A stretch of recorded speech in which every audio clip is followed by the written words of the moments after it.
இன்னைக்கு வந்து யூனிட் 8 தான் நம்ம ஏற்கனவே பார்த்துட்டு இருக்கோம். யூனிட் 8ல part 3 ecology or environment biology. அதுல வந்து லாஸ்ட் கிளாஸ்ல டீட்டெயில்ஸ் நம்ம என்னென்ன பார்த்தோம் அப்படின்னு சொல்லிட்டு மெயினா ஏபேட்டிக் ஃபேக்டர் அண்ட் பயோட்டிக் ஃபேக்டர் இதெல்லாம் பார்த்தோம். நான் பேசுறது நல்லா தெளிவா கேட்கும்னு நினைக்கிறேன். ஸ்கிரீன்னும் ஒரு ஃபுட் செயின் வந்து காமிச்சிருக்கேன், அது வந்து தெளிவா தெரியும்னு நினைக்கிறேன். ரைட். ஸோ இதுல ஏபேட்டிக் ஃபேக்டர் இந்த பயோட்டிக் ஃபேக்டர் பார்த்தோம். அடுத்தது வந்து மெயினா வந்து பயோட்டிக் ஃபேக்டர்ல அதுல நிறைய டைப்ஸ் பார்த்தோம். Types of ecosystem and types of ecosystem and structure of ecosystem. அதுல பர்டிகுலரா வந்து அதுல ஒரு டிபிக்கல் ecosystemனா பாண்ட் ecosystem பார்த்தோம். ஸ்ட்ரக்சர் ஆஃப் ecosystemல அதுலயும் abiotic component and biotic components பார்த்தோம். ecosystem it's a functional characteristics of ecosystem. சரியா? ரைட். ஸோ லாஸ்ட் கிளாஸ் இது வரைக்கும் தான் பார்த்தோம். இதோட கண்டினியூஷன் ஈகாலஜியோட கண்டினியூஷன் தான். That's a food chain.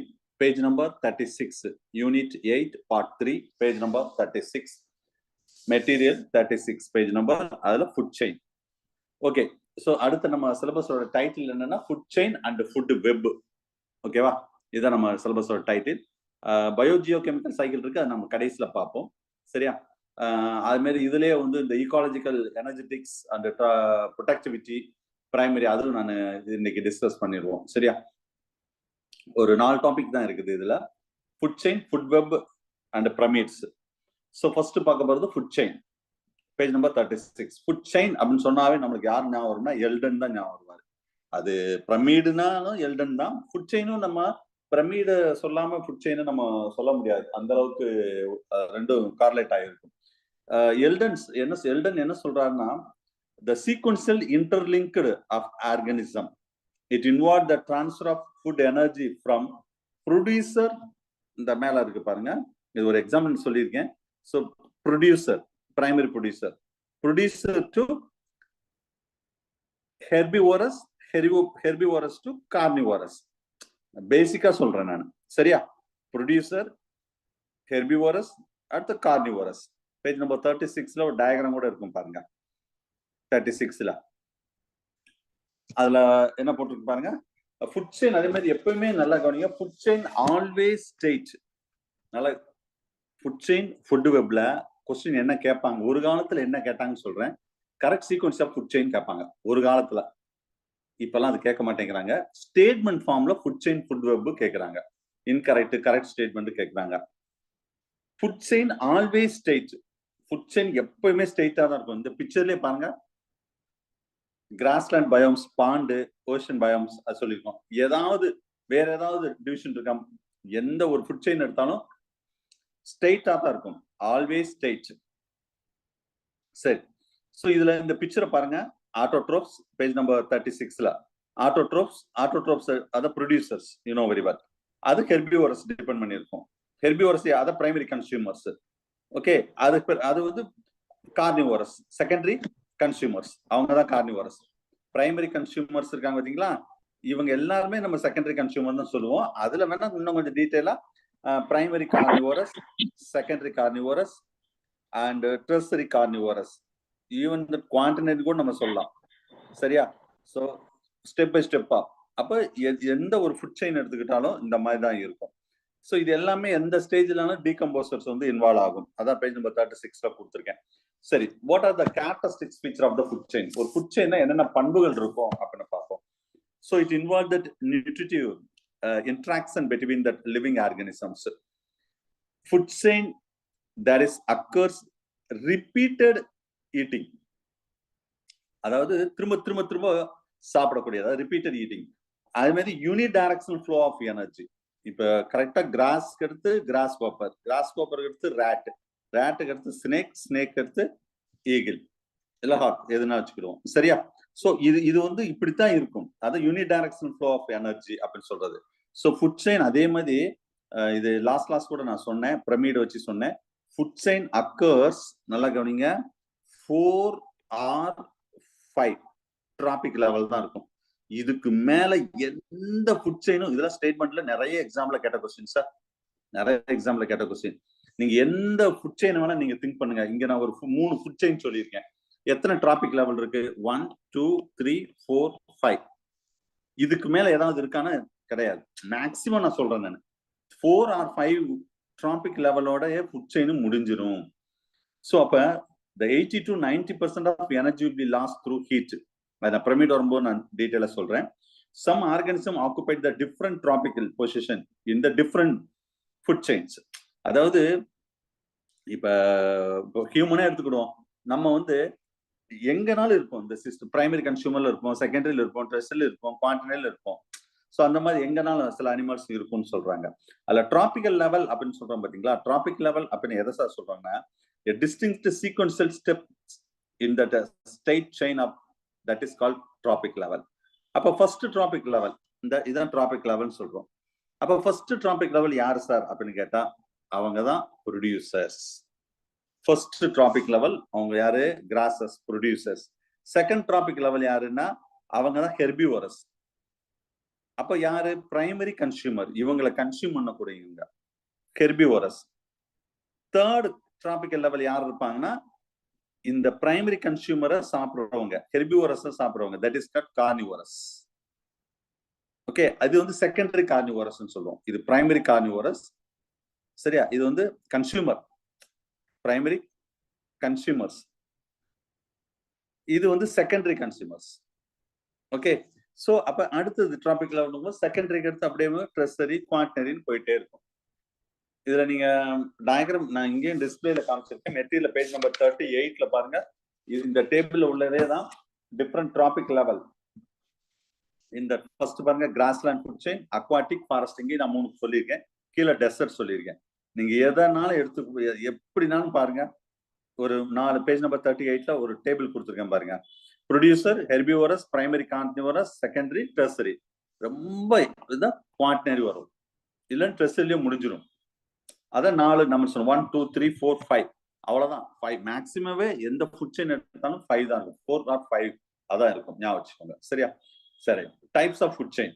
இதுல வந்து அதாவது ஒரு காலத்துல என்ன எக்ஸாம் டிஆர்பில கேட்டது எப்படின்னா, ஏதாவது ஒரு சீக்வன்ஸ் 4 சீக்வன்ஸ் கொடுத்துட்டு எது கரெக்ட் ஃபுட் செயின் கேட்டுருவாங்க. சரியா? இது இப்ப 6th ஸ்டாண்டர்ட்லயே கேட்டுட்டு இருக்காங்க.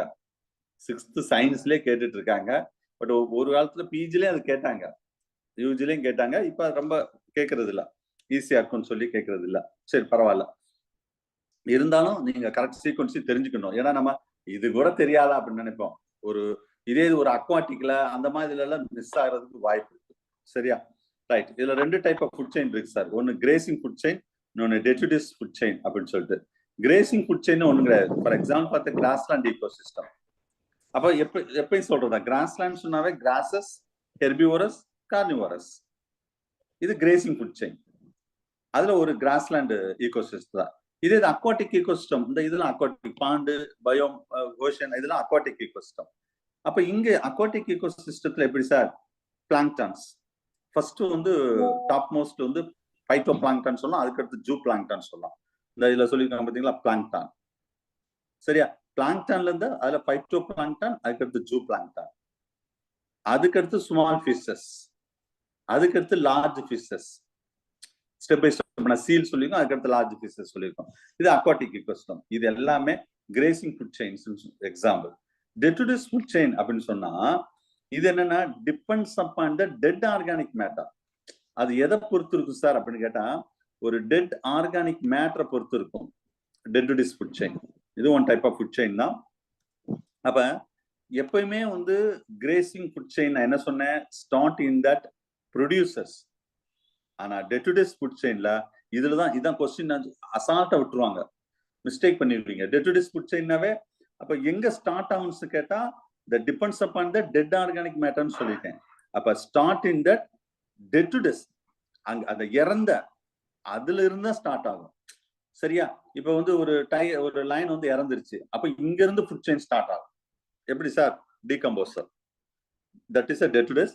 the decomposer, the saprotrophic mode of nutrition சொல்லுவாங்க. இதை வந்து saprotrophic mode of nutrition.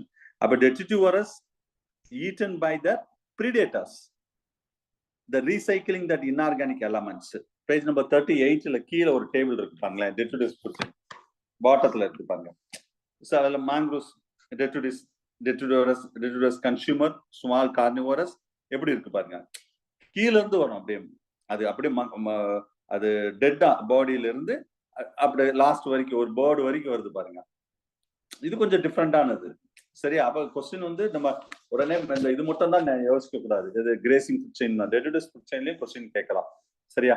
அது நீங்க பாத்துக்கோங்க. அதே மாதிரி நிறைய இதுல எக்ஸாம்பிள் சொல்லியிருக்கேன் நானு. Food chain in the pond, page number 39ல பாருங்க.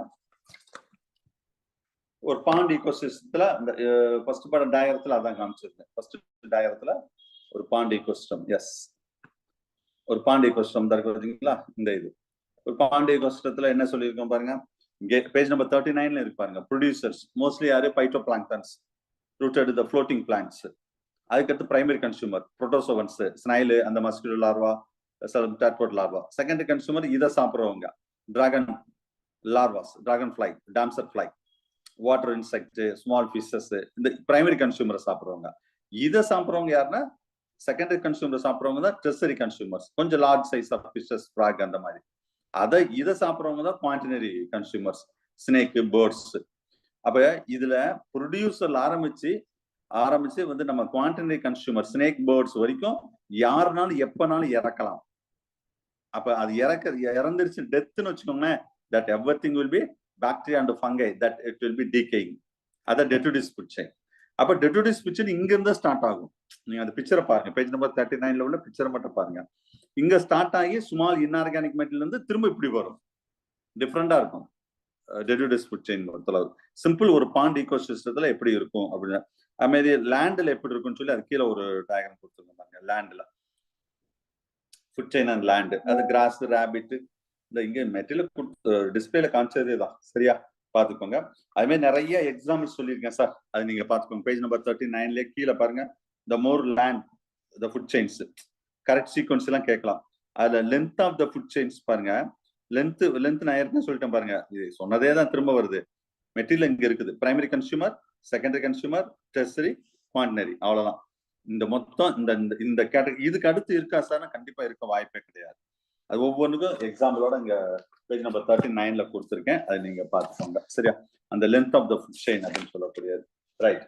So next that ecological principles derived from the food chains. Ecological principles ஏற்கனவே சொன்னதுதான். The food chains begin within the photosynthesis. Photosynthesis producers. End எங்க? decaying. முடிகிறது வந்து decaying. Short food chains are more efficient. நல்லா ஞாபகம் வச்சுக்கோங்க. நான் வந்து குவான்டினரி கன்சியூமர் வரைக்கும் சொன்னேன். அதாவது 4 to 5 டிராபிக் லெவல் இருக்குன்னு சொன்னேன். இதே சில ஃபுட் செயின் வந்து 3 டிராபிக் லெவலே முறிஞ்சிரும். அப்ப ஃபுட் செயின் ஷார்ட்டா இருந்தால் மோர் எஃபிஷியன்சியா இருக்கும். இதுல இந்த ஸ்டேட்மெண்ட்லாம் கேட்க வாய்ப்பு நிறைய இருக்கு எக்ஸாம். அப்ப more steps, it's a greater wastage of energy. இப்ப இந்த கிராஸ்ல இருந்து கிராஸ் கோப்பர் வந்து ரேட்ல இருந்து ஸ்னேக்ல இருந்து வால், இந்த மாதிரி போகும்போது ஒவ்வொரு இடம் போகும்போது எனர்ஜி வந்து லாஸ் ஆகும். அப்ப ஃபுட் செயின் லாங்கா இருக்க எனர்ஜி ரொம்ப லாஸ் ஆகும்னு சொல்றாங்க. அதான் size of that any population is ultimately it's determined by the number of the trophic level of the food chains. அதை வச்சுதான் நம்ம சொல்றோம். Any food chains are successive members, a large size through that pure in the number. large size பொறுத்தளவு தட்ல இதெல்லாம் வந்து கடைசி இதெல்லாம் ரொம்ப மினிமமா தான் இருக்கும் அப்படின்னு சொல்றாங்க. the organism cannot always to assign just one tropic level. ஒரு இது மட்டும் சொல்ல முடியாது, மினிமம் 2 to 3 இருக்கும். இதுக்கு பேர் தான் நம்ம நார்மலா உள்ள ஃபுட் செயின். நார்மலா ஒரு ஃபுட் செயின் அப்படின்னா எப்படி இருக்கும் அப்படின்னு இதுல வந்து சில ஃபுட் செயின்ஸ் நான் இங்க மென்ஷன் பண்ணிருக்கேன். ரைட்.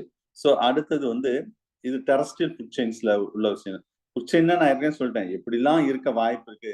கீழே உள்ளது டெட்ரிடிஸ், டீகம்போசர்ஸ் இருக்கு பாருங்க, டீகம்போசர்ஸ். ஸோ அப்போ பிளான்ட்ல ஆரம்பிச்சு இது ஒரு கேட்டகரி, இது ஒரு கேட்டகரி, இது ஒரு கேட்டகரி, அப்படி நிறைய எப்படினாலும் ஆரம்பிச்சு எப்படினாலும் முடியலாம் ஃபுட் செயின் பொறுத்தளவு. சரியா? Right. So these are the important points about the food chain. Next நம்ம என்ன பார்க்க போறோம்னா food web. What is meant by food web? Page number 40. Network of food chains which become interconnected at the various tropical level. Network of food chains. இல்லைன்னா சிம்பிளா ஒரே வார்த்தையில சொல்லணும்னா interlocking of the food chain we are called as food web. அவ்வளவுதான். சிக்கலான உணவு சங்கிலியே உணவு வலை என்று அழைக்கப்படுகிறது. இருக்கிறது. உணவு வலை. ஏன்னா the number of feeding connection among the different organism of that biotic community. இப்ப இது வந்து ப்ரொடியூசர்ஸா, கீழே இருக்கிறது ப்ரொடியூசர். அப்ப கிராஸ் ஞாபகம் வச்சுக்கோங்க. யாரெல்லாம் சாப்பிடுவா கிராஸ்? இப்ப ராபிட் சாப்பிடலாம், 1. 2வது மவுஸும் சாப்பிடும். நெக்ஸ்ட் வந்து கிராஸ் கோப்பரும் சாப்பிடும். 1 2 3ன்னு போட்டிருக்கேன். அப்ப இதோட முடியுது. அப்போ இது 3. அப்ப ராபிட், சரியா? ராபிட்ல இருந்து இப்படி ஸ்டெப்பா போகுது. கிராஸ் கோப்பர்னு வச்சுக்கோங்களேன். கிராஸ் கோப்பரை யார் சாப்பிடுவா? ஒரு ஃப்ராக் சாப்பிடலாம், இல்லைன்னா ஒரு பேர்ட் சாப்பிடலாம், இப்படியும் போகலாம். இந்த ஃப்ராக் யார் சாப்பிடலாம்? ஒரு ஸ்னேக் சாப்பிடலாம். பேர்டோ ஸ்னேக் சாப்பிடலாம். ஸ்னேக் யார் சாப்பிடலாம்?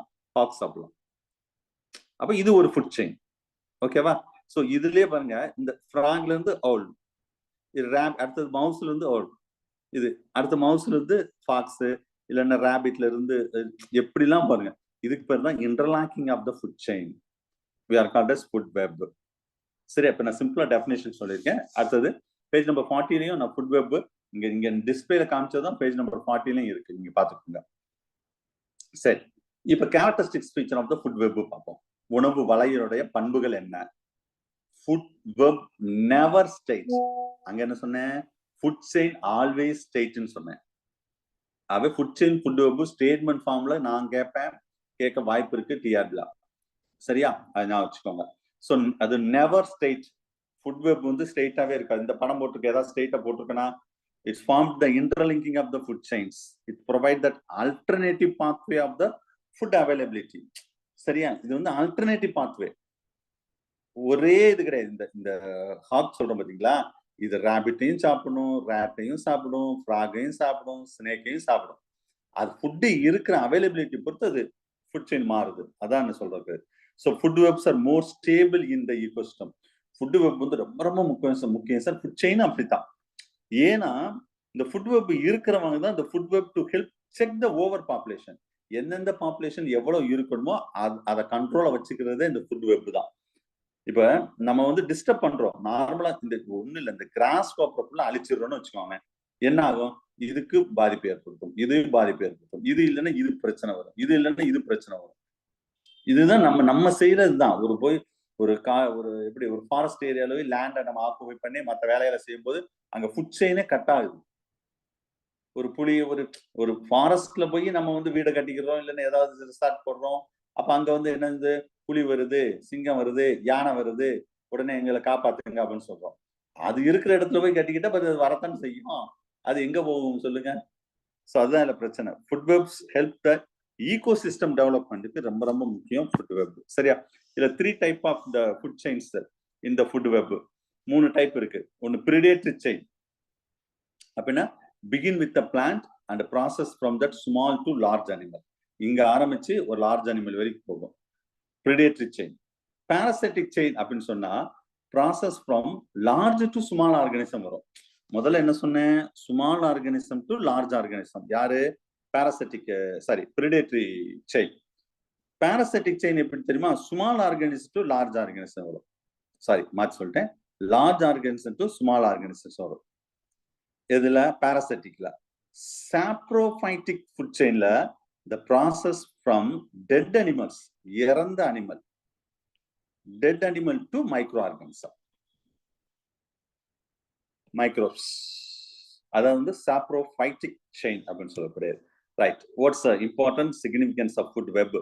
It provide the stability of ecosystem. ஒரு ஈகோசிஸ்டம் ஸ்டெபிலிட்டியா இருக்குன்னா ஃபுட் வெப் ரொம்ப ரொம்ப ரொம்ப முக்கியம். அது டிஸ்டர்ப் பண்ணாலே ஈகோசிஸ்டமே டிஸ்டர்ப் ஆயிடும்.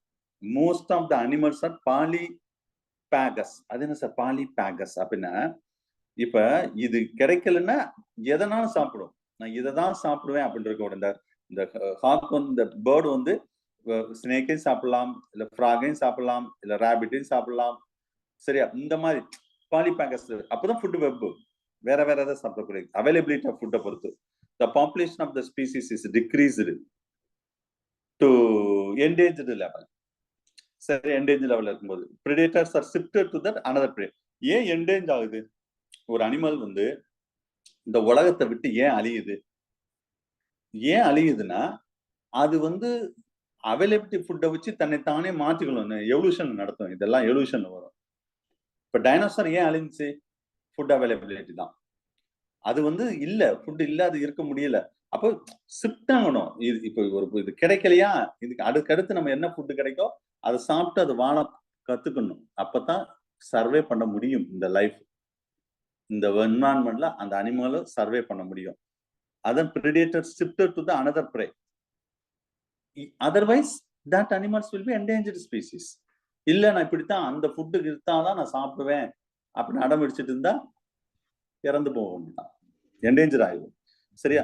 Shift other shift another the endangered species may get the change in the record of this population, right? So these are the important points regarding the food chain and food web, sir. Okay, கண்டிப்பா இதுல வந்து ஸ்டேட்மெண்ட்ஸ்ல கேட்கறதுக்கான வாய்ப்பு நிறைய இருக்குது. Food chain and food web. Okay, right. So அடுத்து நம்ம பார்க்க போறது என்னன்னு கேட்டா பிரமிட்ஸ். ஓகேவா? Ecological pyramid. சார் கண்டிப்பா டிஆர்பில ஒரு கொஸ்டின் வரும், அதுல நோ டவுட். பிரமிட்ல இருந்து இதுல மேக்சிமம் 10 to 15 கொஸ்டின் இருக்கு. அதுல ரொம்ப முக்கியமான கொஸ்டின் ஒரு 5 கொஸ்டின் அதுலதான் திரும்ப திரும்ப கேக்குறாங்க. 1 minute.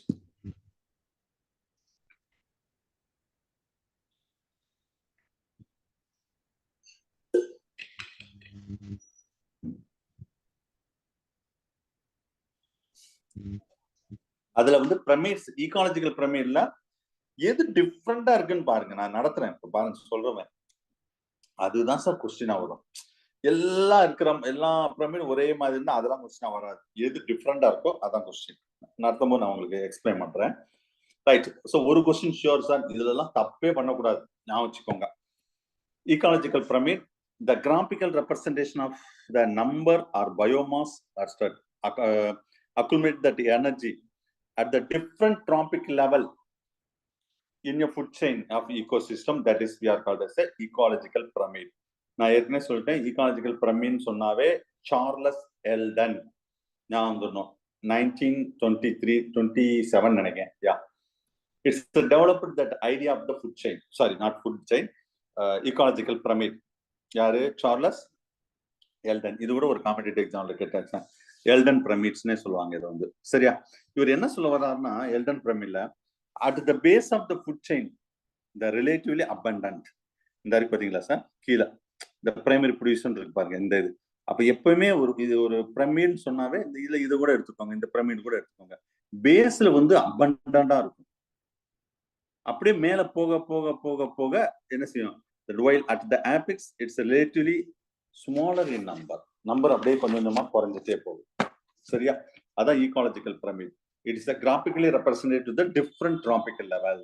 The pyramid base always refers the first tropic level. எப்பவுமே எதை first tropic level சொல்லணும்னா இதை தான் சொல்லணும், பேஸ் தான் சொல்லணும். சரியா? Right. So types of ecological pyramid, இதுல தான் சார் கொஸ்டின் வரும். இதுல மெயினா on the base of the ecological parameter, the ecological pyramids we are classified into that 3 types.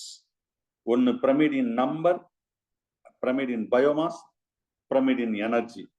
இதுல நீங்க என்ன தப்பு, இந்த 3ல தான் கொஸ்டின் வரும். நீங்க என்ன தப்பு பண்ணுவீங்கன்னு சொல்றேன். கேட்ட கொஸ்டின் பிரமிட் இன் நம்பர் இருக்கும், இல்ல பிரமிட் இன் பயோமாஸ் இருக்கும். நீங்க ஆன்சர் பிரமிட் இன் நம்பருக்கு பண்ணிட்டு இருக்கீங்க. ஏன்னா எல்லாமே ஃபுட் செயின்ல வரக்கூடியதுதான். அந்த பிரமிடு எதுக்கு எடுத்து எது சாப்பிடும் அதை பத்தி தான் நம்ம பார்ப்போம். ஆனா கேட்டது பயோமாஸ் இருக்கும், நீங்க நம்பரை வச்சு எடுத்துங்க, ஆன்சர் மாறிடும். இதுதான் கொஞ்சம் கேர்ஃபுல்லா பார்க்கணும். நான் சொல்றேன். First pyramid in number, pyramid of number, நம்பரை வச்சு எண்ணிக்கையின் அடிப்படையில் பிரமிடுகளை எவ்வாறு வகைப்படுத்துறாங்க அப்படின்னு சொல்றோம். எண்ணிக்கை, number. So graphical represented into that the arrangement of the number of individual of different trophic level of food chain in ecosystem. அதாவது எவ்வளவு நம்பர் இருக்கு இந்த ஈகோசிஸ்டம்ல, இந்த ஃபுட் செயின்ல, அதை வச்சுதான் நம்ம வந்து நம்பர் சொல்றோம். அப்ப shape of the pyramid, the pyramid of number எப்படி சார் இருக்க வாய்ப்பு இருக்கு? இதுதான் கொஸ்டின் சார், இதுதான் question. The shape of the pyramid of number may be, நல்லா கவனிங்க, may be upright or inverted. அப்ரைட்டாவும் இருக்கலாம் பிரமிட் இன் நம்பர், இன்வெர்டடாவும் இருக்கலாம். நல்லா ஞாபகம் வச்சுக்கோங்க, பிரமிட் இன் நம்பர். ஓகே, இதுல தனியா பிரமிட் நம்பர் இருக்கா? ஒரு நிமிஷம். pyramid of number biomass energy. Okay, listen. Pyramid in number இங்க போட்டுருக்கேன் பாருங்க. Pyramid in number upright-ஆவும் இருக்கலாம், inverted-ஆவும் இருக்கலாம். ஞாபகம் வச்சுக்கோங்க. இதான் கொஸ்டின் சார். அதாவது கொஸ்டின் ஸ்டேட்மெண்ட் எப்படி கேட்டுருவாங்கன்னா pyramid of number always upright. Statement கரெக்டா ராங்கா? தவறு. ஆல்வேஸ் கிடையாது. அப்ரைட்டாவும் இருக்கலாம், இன்வெர்டடா இருக்கலாம். ஆல்வேஸ் இன்வெர்டடா? நோ. இதுதான் answer. So depends upon that whether the producers of individuals are greater in number or lesser in number. அந்த ப்ரொடியூசர்ஸ் வந்து கம்மியா இருக்காங்களா அதிகமா இருக்காங்களா அதை வச்சுதான் அந்த நம்ம பிரமிட் நம்பர் வந்து எப்படி இருக்குன்னு சொல்லுவாங்க. இதுல கிராஸ்லேண்ட் இருக்கு பாத்தீங்களா? Grassland pond ecosystem pyramid number ஸ்ட்ரெயிட்டா இருக்கும். எப்படி? இந்த மாதிரி ஸ்ட்ரெயிட் பிரமிட்ஸ் சொல்லக்கூடியது. பேஜ் நம்பர் நீங்க மெட்டீரியல் பார்க்கணும்னா பேஜ் நம்பர் 42 அதுல கீழே பாருங்க. சரியா? அது ரொம்ப முக்கியமான கொஸ்டின் இருக்கு பேஜ் நம்பர் 42ல. பிரமிட் நம்பர் நம்ம ஏற்கனவே சொல்லிட்டேன். ரொம்ப பேர் என்ன நினைப்பாங்கன்னா பிரமிட் நம்பர் சொன்னாலே ஆல்வேஸ் அப்ரைட் நினைப்பாங்க. அது இன்வெர்டடும் இருக்கும். இது மேக்சிமம் பிரமிட் நம்பர் இந்த டைப் தான் இருக்கும். ஆல்வேஸ் அப்ரைட் தான் இருக்கும். ரொம்ப ரேரா தான் இன்வெர்டடா இருக்கும். இதுதான் கொஸ்டின். இதுதான் டிஆர்பில கேட்பாங்க. இதுதான் கேட்டிருக்காங்க. சரியா? சோ இது அப்ப எது சார் இன்வெர்டடா இருக்கும் அப்படின்னு கேட்டா parasitic food chain. It's an inverted pyramid of number. இதான் சார் கொஸ்டின். மெட்டீரியல்ல பேஜ் நம்பர் 42ல கீழே பி டயக்ராம் இருக்கு பாருங்க. ஃபர்ஸ்ட் ஏ டயக்ராம் அப்ரைட்டா இருக்கு. பி டயக்ராத்தை பாருங்க. பி டயக்ராத்தா அதுல என்ன சொல்லியிருக்காங்க பாருங்க. ப்ரொடியூசர் ஒரே ஒரு ட்ரீ தான். நீங்க புரிஞ்சுக்கணும். அப்ரைட் வந்து இப்போ பிளான்ட் ஒரு பாண்ட் ஈகோசிஸ்டம் ஃபர்ஸ்ட் டயக்ராத்தை பாருங்க. பேஜ் நம்பர் 42ல ஃபர்ஸ்ட் டயக்ராம் அப்ரைட். அப்ப அதுல என்ன சொல்லியிருக்கு? பாண்ட் ஈகோசிஸ்டத்துல கீழே ப்ரொடியூசர்ஸ் பைட்டோ பிளாங்டன் நிறைய இருக்கும், கவுண்ட்லெஸ். அதை விட கொஞ்சம் கம்மியா ஜூ பிளாங்டன் இருக்கும். அதை விட கொஞ்சம் நம்பர் கம்மி ஸ்மால் ஃபிஷஸ். அதை விட கொஞ்சம் கம்மியா லார்ஜ் ஃபிஷஸ். இதுதான் அப்ரைட். இது பாண்ட் ஈகோசிஸ்டத்துல. இதே இது பாராசிட்டிக் ஃபுட் செயின் ஈகோசிஸ்டத்துல எப்படி சார் இருக்குன்னு கேட்டா பாராசிட்டிக் வந்து ப்ரொடியூசர் யாருங்க? ஒரே ஒரு ட்ரீ தான். அந்த ட்ரீல வந்து நிறைய பேர்ட்ஸ் இருக்கும். ட்ரீயே ஒண்ணுன்னா அது நிறைய இருக்கும். அந்த பேர்ட்ஸ்ல வந்து ட்ரீலையும் சரி லைஸ் பக்ஸ் அதை பேர்ட்ஸை விட அதிகமா இருக்கும். அதே லைஸ் பக்ஸ் அதை விட அந்த ட்ரீல பாக்டீரியா ஃபங்கை இது அதை விட நம்பர் அதிகமா இருக்கும். அதுதான் பாராசிட்டிக் ஃபுட் செயின். பாராசிட்டிக் டிஆர்பில கேட்ட கொஸ்டின் சார் இது. பாராசிட்டிக் ஃபுட் செயின் இன் நம்பர் அப்ரைட் கிடையாது, இன்வெர்டட். மைண்ட்ல வச்சுக்கோங்க. ரொம்ப ரொம்ப முக்கியமானது. சரியா? ரைட். இந்த லைன் ரொம்ப முக்கியம். அடுத்து பிரமிட் இன் பயோமாஸ். பிரமிட் பயோமாஸ்ல கொஸ்டின் கேட்டா பிரமிட் நம்பர்ல பாராசிட்டிக் ஃபுட் செயின் தான் கேட்பாங்க. மைண்ட்ல வச்சுக்கோங்க. பிரமிட் இன் பயோமாஸ்னா இங்க ஒரு கொஸ்டின் இருக்குது. இதைத்தான் நீ என்ன ஒரு காம்படிட்டிவ் எக்ஸாம்னாலும் அந்த கொஸ்டின் தான் வரும். சரியா? அது என்ன கொஸ்டின் சொல்றேன் பாருங்க. பயோமாஸ் அப்படின்னு சொன்னா இது என்ன சார் வித்தியாசமா இருக்கு? Total amount of living or organic matter in ecosystem at any time the biomass present per unit area in different trophic level.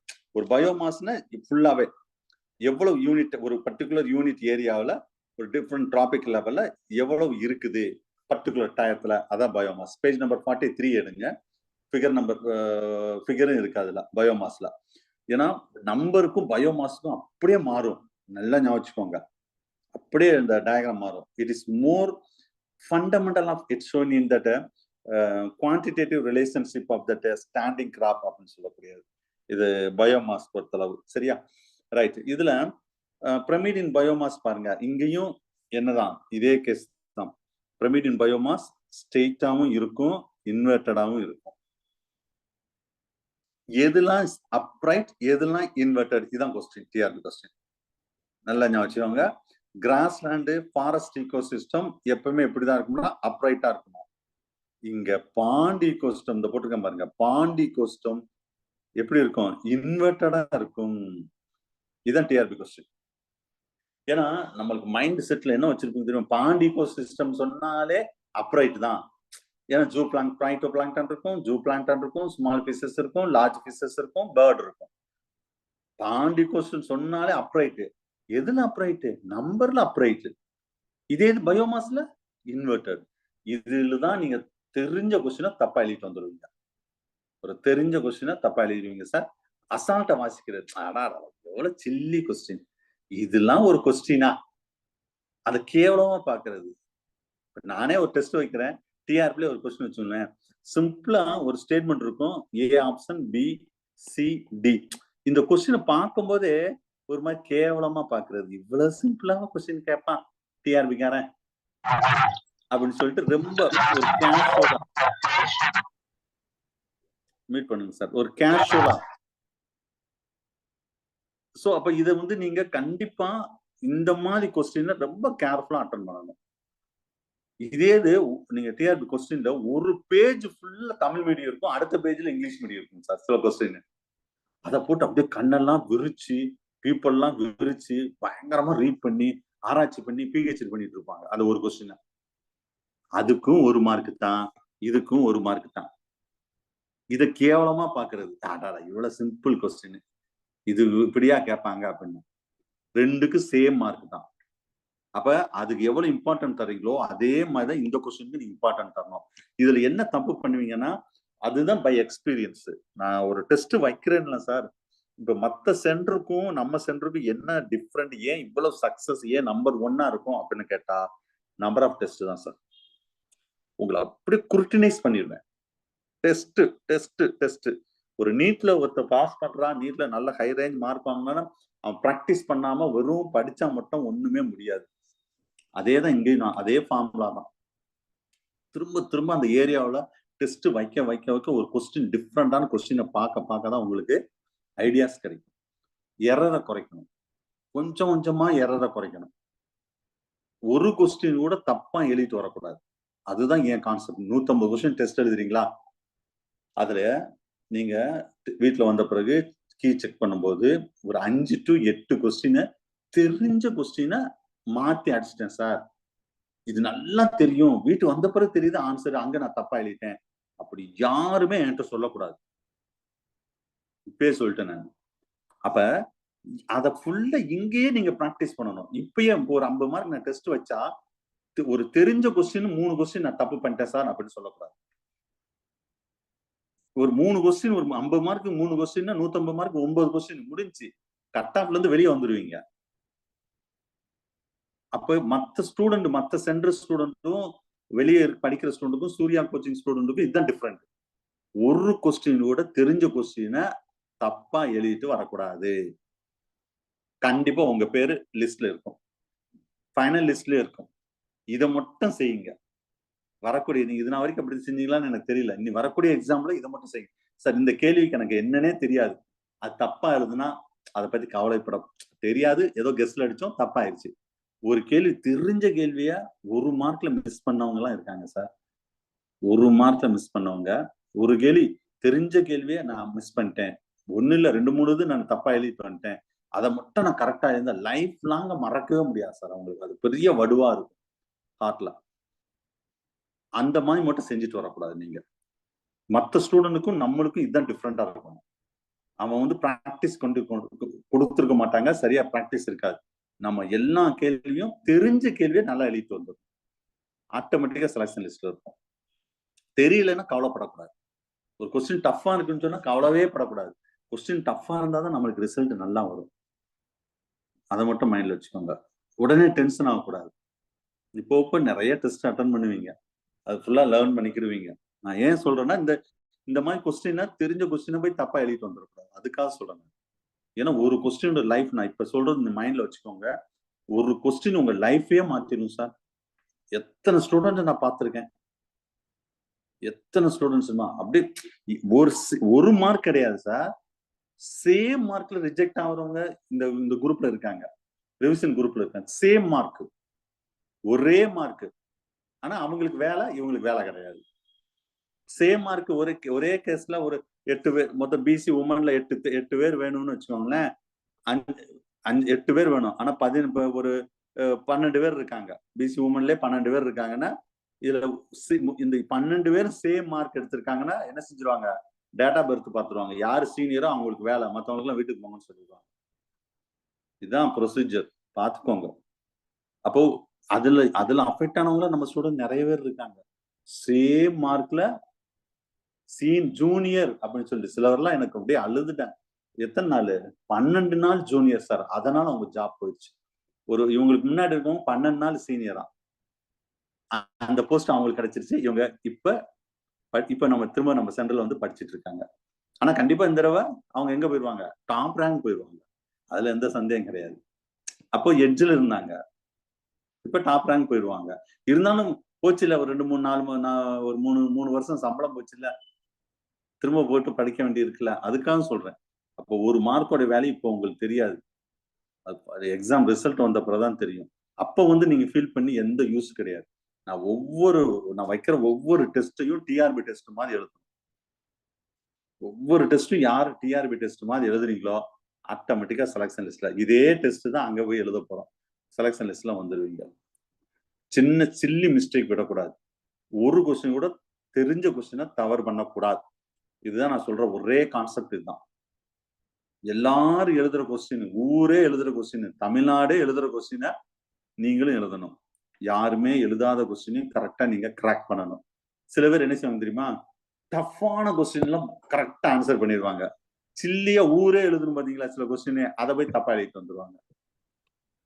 பயங்கரமான கஷ்டமான கொஸ்டின் எழுதியிருக்கப்பா, வாப்பா உனக்கு போஸ்டிங் பிஜி அசிஸ்டன்ட் அப்படின்னு கொடுக்க போறாங்களா? கிடையாதுல்ல. சோ இதெல்லாம் மைண்ட்ல வச்சுட்டு ஒவ்வொரு டெஸ்டும் எழுதுங்க. ஏன் இதெல்லாம் சொல்றேன்னா, இந்த பிரமிட்ல வந்து கேட்டது பயோமாஸ் இருக்கும், நம்பர்ல போய் எழுதிட்டு வந்துருவாங்க. வீட்டுல வந்து பார்த்தாதான் தெரியும் அது ஐயோ பயோமாஸ்ன்னு தெரிஞ்சு. சோ இதெல்லாம் வந்து மைண்ட்ல வச்சுட்டு படிக்கணும். அதுக்காக சொல்ல வந்தேன். ரைட். இந்த பிரமிட் ஆஃப் பயோமாஸ் வந்து ஸ்ட்ரெயிட்டாவும் இருக்கும், அதாவது ஸ்ட்ரெயிட்டாவும் இருக்கும்னு சொல்லிட்டு இன்வெர்டட், இந்த இடத்துல இன்வெர்டடாவும் இருக்கும். இன்வெர்டட் தான் சொன்னேன், பாண்டிய கொஸ்டின் வந்து இன்வெர்டடா இருக்கும். போதும்.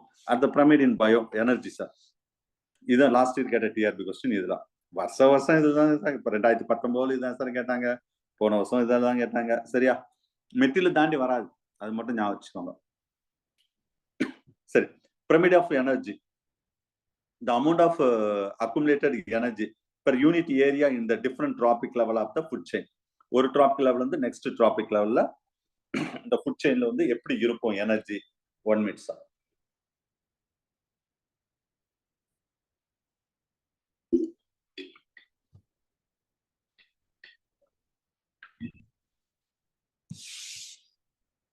இந்த எனர்ஜி பொறுத்தளவு first law of thermodynamics, second law of thermodynamics, இதெல்லாம் நான் நடத்துவேன். நான் வெறும் எனர்ஜி மட்டும் நடத்த மாட்டேன். லா ஆஃப் தெர்மோடைனமிக்ஸ், கெமிஸ்ட்ரி எல்லாம் சொல்லுவோம். இது பயோகெமிஸ்ட்ரியும் வரும். இருந்தாலும் வந்து 2019 அந்த ஃபர்ஸ்ட் லா கேட்டாங்க, அதுக்காக சொல்றேன் நான். இதுல முக்கியமான ஸ்டேட்மெண்ட் வர second law of thermodynamics, the energy will be decrease at successive trophic level. Energy வந்து ஒரு டிராபிக் லெவல்ல இருந்து நெக்ஸ்ட் டிராபிக் லெவல் போகும்போது எனர்ஜி டிக்ரீஸ் ஆகும். பிரமிடின் பயம் ஒரு நிமிஷம், இதை முதல் காமிச்சிரு. பிரமிடின் நம்பர், அந்த கிராப் கிராஸ் லேண்ட் இங்க சொல்லியிருக்கேன் சார். இது ஒரு டயக்ராம். சரியா? இது பிரமிடின் பயோமாஸ். இந்த பாத்தீங்களா, பாண்டு அக்வாட்டிக் சிஸ்டம். இது டெரஸ்ட்ரியல். டெரஸ்ட்ல அப்ரைட்டா இருக்கும், அக்வாட்டிக்ல எப்படி இருக்கு பாருங்க, இன்வெர்டடா இருக்கும். சரியா? பயோமாஸ்ல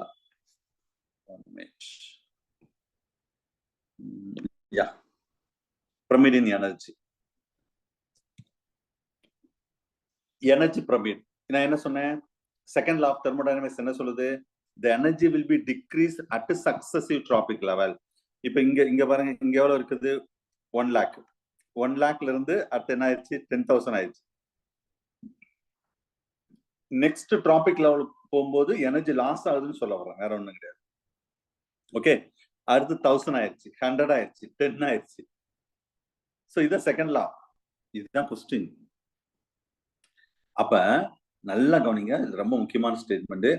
the pyramid of energy always upright.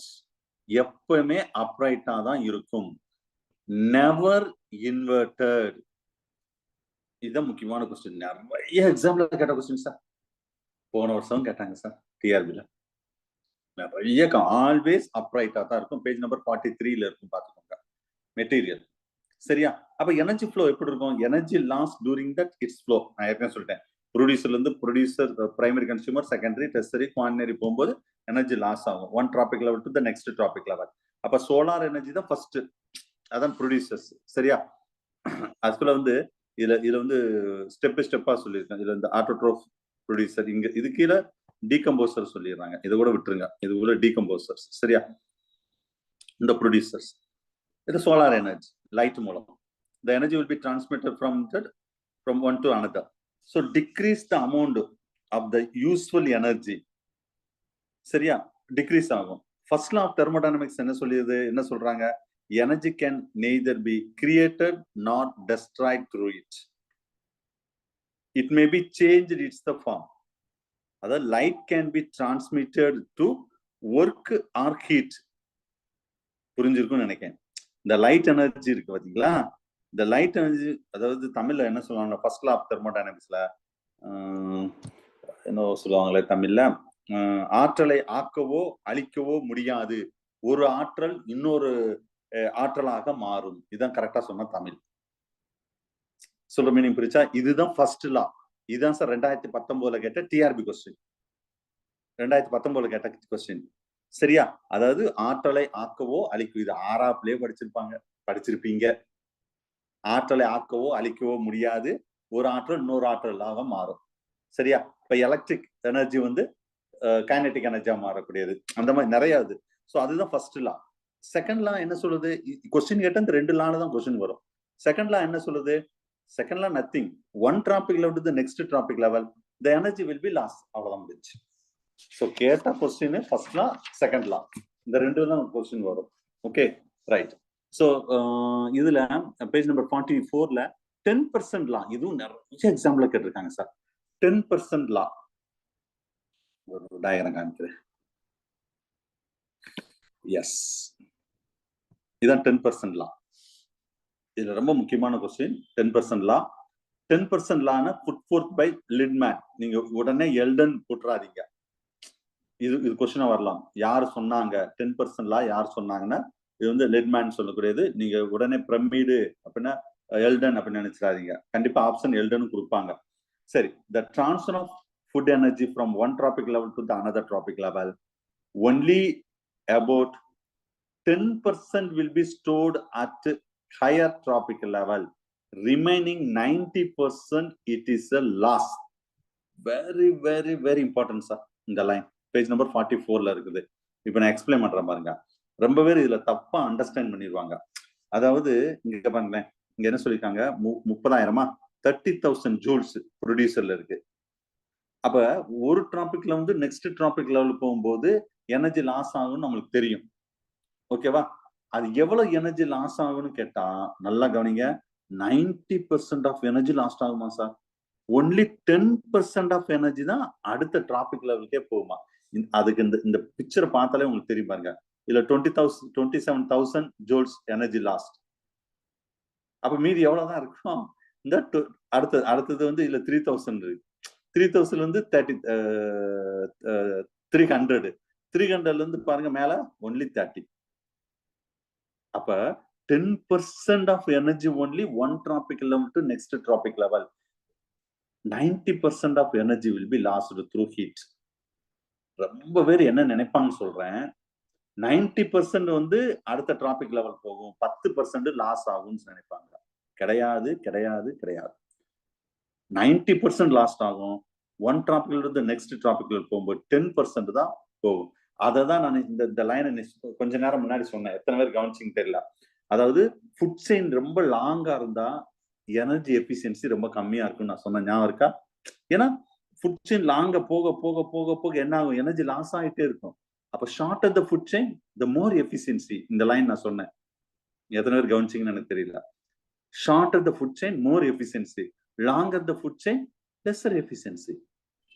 ஏன்னா எனர்ஜி லாஸ் ஆகிட்டே இருக்கு பாத்தீங்களா? அதுதான் சொல்ற விஷயம். இதுதான் சார் எனர்ஜி லாஸ்னா respiration, decomposer, waste from through the heat, அது மூலம் லாஸ் ஆகும். நான் பேஜ் நம்பர் 44ல கொடுத்துருக்கேன் டயக்ராம், அதை நீங்க பாத்துக்கோங்க. இவ்வளவுதான் சார். இதுக்கு மேல அங்க ஒண்ணும் கேட்க மாட்டாங்க. 10% லா அப்படின்னா 10% லான்னு ரொம்ப பேர் என்ன நினைச்சிடக்கூடாது, 10% லாஸ் ஆகும் அப்படின்னு நினைச்சிடக்கூடாது. 90% லாஸ் ஆகும், 10% தான் அடுத்தடுத்த டாபிக் லெவலுக்கு போகும். முடிஞ்சா பாயிண்ட் நம்பர் 1. அடுத்த கொஸ்டின் வந்து இது யார் சொன்னா? லிட்மேன். அவ்வளவுதான், வேற ஒண்ணு இது பெருசா ஒண்ணு கேட்க மாட்டாங்க. சரியா? Right. The characteristics of energy flow. Energy flow எப்படி இருக்கும்? இது ரொம்ப முக்கியமான கொஸ்டின் தான். Energy flow constant, it's a unidirectional flow of energy. Energy flow வந்து இந்த ஃபுட் செயின் யூனி டைரக்ஷன் தான் போகும், வேற வேற டைரக்ஷன் போகாது. இது unidirectional flow. It decreases useful that energy at the success சொன்னதான் successful level. Return its entire solar energy it retain the living system to back. இது ஃபுல்லா திரும்ப சோலார் எனர்ஜி மூலம் தான் நமக்கு பின்னாடி கிடைக்கும்னு சொல்றாங்க. சரியா? The energy transfer and the base of the life. Page number 45ல சின்ன ஒரு சார்ட் மாதிரி கொடுத்துருக்கேன். இந்த எனர்ஜி ஓடம், இப்ப ரீசெண்டா தான் ஒரு புக் வாங்கினேன் சார், ஓடம் புக்கு. சரியா? ஆனா அது நார்மலா இருக்கு. சரியா? இந்த இது ஆக்சுவலா பேஜ் நம்ம மெட்டீரியல் வந்து ஓடம் புக் கிடையாது. சில ஏரியால வந்து 1-2 பேஜ் தான் ஓடம் கொடுத்துருப்பேன். சரியா? இது ஸ்டாண்டர்ட் ரெஃபரன்ஸ். இதுல வந்து ஓடத்துல வந்து இதே தான். இந்த பேஜ் நம்பர் 46ல அந்த டயக்ராம் கொடுத்துருக்காங்க பாருங்க. இந்த படம்லாம் ஓடத்துல இருக்கும். ஒரிஜினல் டெக்ஸ்ட் ஓடம். ஃபண்டமெண்டல் ஆஃப் எக்காலஜின்னு சொல்லி ஓடம் பை ஓடம், இபி ஓடம் 2 பேர் இருக்காங்க அதெல்லாம். ஆனா வேகா இருக்கும், இந்த புக்கே வேகா இருக்கும். அது படிச்சு புரியுற முன்னாடி விடிஞ்சு போகும். ஆனா இங்க நான் சிம்பிளா கொடுத்துருக்கேன். சரியா? சரி, எதுக்கு இது சொல்றேன்னா, அந்த எனர்ஜி ஃப்ளோ மாடல்ல ஓடத்துல பயங்கரமா கொடுத்துருப்பாங்க. It's unidirectional flow of energy. 2 type of energy flow model இருக்கு சார். ஒன்னு single channel and Y shaped or 2 channel energy flow model. PD Sharma புக்ல சூப்பரா கொடுத்துருப்பாங்க, கலர்ஃபுல்லா இருக்கும். பிடி சர்மா புக் வந்து அப்படியே படிக்க படிக்க அப்படியே ஆசையா இருக்கும் சார். ஈகாலஜி பிடி சர்மா, ஏன்னா ஃபுல்லாவே கலர்ஃபுல்லா இருக்கும் படம். ஓகேவா? ரைட். அதுலயும் அவங்க ஓடத்தை வச்சுதான் அவர் ஸ்டைலா அவர் எழுதியிருப்பார் பிடி சர்மா புக்ல. சரியா? அதுக்கடுத்த ஒவ்வொருத்தரா அதை எழுதியிருப்பாங்க.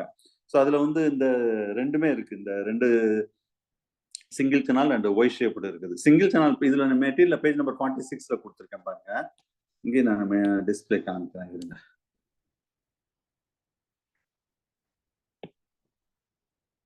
எஸ், இது இந்த எனர்ஜி எப்படி லாஸ் ஆகும்னு சொல்லிட்டு இங்க கொடுத்துருக்கேன். இந்த 90% ஆஃப் எனர்ஜி லாஸ் ஆகும், ஸ்டெப் பை ஸ்டெப்பா கொடுத்துருக்கேன்.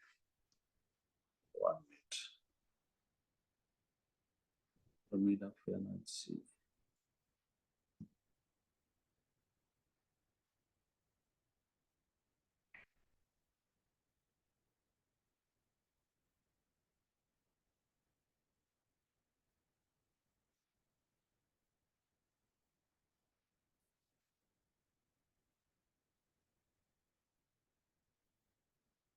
ஓகே, இதுல இல்ல டயக்ராம் இல்ல. சரி பாத்துக்கலாம். எஸ், இந்த இதை தான் தேடிட்டு இருந்தேன். எஸ், எனர்ஜி ஃப்ளோ மாடல் இந்த இருக்கு பாத்தீங்களா? மொத்தமே 3 மாடல் தான். மெயினா அந்த 2 தான் சொல்லுவோம். இதான் வந்து யூனிவர்சல் மாடல்னு சொல்லக்கூடியது. சரி, அந்த இடத்துல இபி ஓடம் இவர் தான். நான் சொன்னல ஓடம்னா. சரியா? அவர் தான் இதை சொல்லியிருப்பாரு. இந்த மெட்டீரியல் நான் கொடுத்துருக்கேன், பேஜ் நம்பர் 46ல பாருங்க. சரியா? அதுல வந்து single channel energy flow model page number 46ல இருக்கும். ஸ்டெப் பை ஸ்டெப்பா வேணும். சோ இதுல அந்த 2 டயக்ராம், மேல ஒரு டயக்ராம் கீழே ஒரு டயக்ராம் இருக்கு பாருங்க. இந்த both diagram the principles of the food chain, the working of that both first and second thermodynamics law தான். அது எத்தனை எனர்ஜி ஃப்ளோ மாடல் இருந்தாலும் first thermodynamics second thermodynamics base பண்ணி தான். அது என்ன சார், ஃபர்ஸ்ட் தெர்மோடைனமிக்ஸ் என்னன்னு சொன்னேன், செகண்ட் என்னன்னு சொன்னேன். ஃபர்ஸ்ட் வந்து அது ஒன்னு வந்து நோவா மாறும், லாஸ் ஆகும். அடுத்தது வந்து ஒன்னு இன்னொரு எனர்ஜியா மாறும்னு சொன்னேன். It's a unidirectional flow of energy. Each tropic level it occurs the progressive to decrease that energy. அதான் வந்து ஃபர்ஸ்ட் மாடல். அது யூனிவர்சல் மாடல் அப்படின்னு. சிங்கிள் சேனல் இதே தான். இந்த படம் ஆல்மோஸ்ட் ஒன்று தான், சிங்கிள் சேனல் மாடல்னு சொல்லக்கூடியது. இது வந்து கொஞ்சம் இந்த ஒய் ஷேப்டு எனர்ஜி மாடல். இது மெட்டீரியல் பார்க்கணும்னா பேஜ் நம்பர் 48 பாருங்களேன். அதுல இருக்கும். ரொம்ப அப்படியே நிறைய இந்த ஒய் ஷேப்ல வர்ற மாதிரி கொடுத்துருப்பாங்க. அதுக்காக அப்படியே சொல்லியிருக்காங்க. இத different workers for the different kind of ecosystem. இத ஒய் ஷேப் மாடல் வந்து டெல் அப்படின்னு சொல்லிட்டு கூடிய 1957 அவர் தான் சொல்லியிருப்பார். இதுல ஹெச்டி ஓடம் அவரும் சொல்லியிருப்பார். ஹெச்டி ஓடம் அதான் இந்த இஹெச் ஓடம் 2 ஓடம் இருக்காங்க இதுல வந்து. சரியா? So prepare that energy flow model. HD ஓடம் வந்து ஒய் ஷேப்டு எனர்ஜி ஃப்ளோ மாடலை ரொம்ப டீட்டெயிலா சொல்லியிருப்பாரு. HT Odum. Y shaped energy flow model is more realities and the practice than that single channel energy flow model. ஏன் அப்படின்னு சொல்றாங்கன்னா, ஏன் சிங்கிள் சேனல் மாடல் விட இந்த ஒய் ஷேப்ல வந்து ரொம்ப பர்ஃபெக்ட் டபுள் சேனல் எனர்ஜி அப்படின்னு சொல்றோம்னா, நிறைய ரீசன் இருக்குது. that conform to that a basic a stratified structure of ecosystem இருக்கும் ஒய் ஷேப்டு மாடல்ல. It separate the two chains இருக்கும். கிரேசிங் ஃபுட் செயின் இருக்கும், டெட்ரிடிஸ் ஃபுட் செயின் இருக்கும். அப்ப ஒரே மாடல்ல வந்து இந்த இடத்துல இப்படி ஒய் ஷேப்னா ரெண்டு கேட்டகரியா போகும். கிரேசிங் ஃபுட் செயின் இருக்கும், டெட்ரிடிஸ் ஃபுட் செயின் இருக்கும்.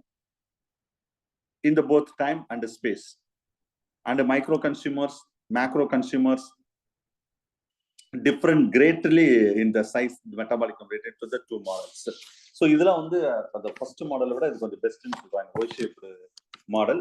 அதுல இபி ஓடம் சொல்லியிருப்பாரு, இபி ஓடம் யூனிவர்சல் மாடல். ஆனா யூனிவர்சல் மாடல் எதுன்னு சொன்னா ஒய் ஷேப்டு மாடல் தான் சார் யூனிவர்சல் மாடல். இந்த ஒய் ஷேப்டு மாடல் தான் யூனிவர்சல் மாடல் சொல்லுவாங்க. சரியா? This model sir applicable to, ஏன் அப்படி சொல்றோம்னா இந்த மாடல் இந்த சிங்கிள் செல் மாடல்லாம் வந்து ஏதாவது ஒரு ஈகோசிஸ்டம் தான் அப்ளிகபிள் ஆகும். பட் இந்த டபுள் சேனல் இல்லைன்னு ஒய் ஷேப்டு மாடல்னா டெரஸ்ட்ரியல் ஈகோசிஸ்டத்துக்கும் அப்ளிகபிள் ஆகும், அக்வாட்டிக்கும் அப்ளிகபிள் ஆகும். இதுதான் அதில் உள்ள எனர்ஜி ஃப்ளோ மாடல் அப்படின்னு சொல்லக்கூடிய. சரியா? ரைட். ஸோ அது பார்த்துக்கோங்க. இதுல அதுக்கு மேல பெருசா ஒன்றும் அதில் கேட்க போறது கிடையாது. ரைட். அடுத்து நம்ம என்ன பார்க்க போறோம்னா த ப்ரொடக்டிவிட்டி. சரியா? ஸோ ப்ரொடக்டிவிட்டி இதுல primary productivity and secondary productivity அப்படின்னு சொல்லக்கூடிய எனர்ஜி, இதுவும் எனர்ஜி ரிலேட்டடா உள்ள விஷயம் தான். ப்ரொடக்டிவிட்டினா it's a varies in the different ecosystem. Page number 49ல ஒரு டேபிள் கொடுத்துருப்பேன், பார்த்துக்கோங்க. சரியா? அதுல வந்து ட்ராபிக்கல் ப்ரொடக்டிவிட்டி அப்படின்னு ஒரு டேபிள் கொடுத்துருக்கா. அதுல highest in that coral reef, lowest in the deserts அப்படின்னு ஒரு லைன் கொடுத்துருப்பேன். இது நிறைய காம்படிட்டிவ் எக்ஸாம்ல கேட்ட கொஸ்டின் சார். ப்ரொடக்டிவிட்டி அப்படின்னு சொல்லும்போது எக்ஸாம் பாயிண்ட் ஆஃப் வியூ எதெல்லாம் வர வாய்ப்பு இருக்கு, அது என்ன வந்தா எப்படி எழுதுன்னு சொல்றேன் பாருங்க. ட்ராபிக் ஃபர்ஸ்ட் பேஜ் நம்பர் 49ல ஃபர்ஸ்ட் பாயிண்டே பாருங்க. Tropical rain forest. ஒரு டெரஸ்ட்ரியல் ஈகோசிஸ்டத்துல ஹை ப்ரொடக்டிவிட்டி எதுன்னு கேட்டா இதான் sir answer. Tropical rain forest தான் நீங்க ஆன்சரா கிராக் பண்ணணும். ஓகேவா? சரி. இதே இது வந்து அக்வாட்டிக்ல கேட்கறாங்க, எது சார் ஆன்சர்னு கேட்டா கோரல் ரீஃப்.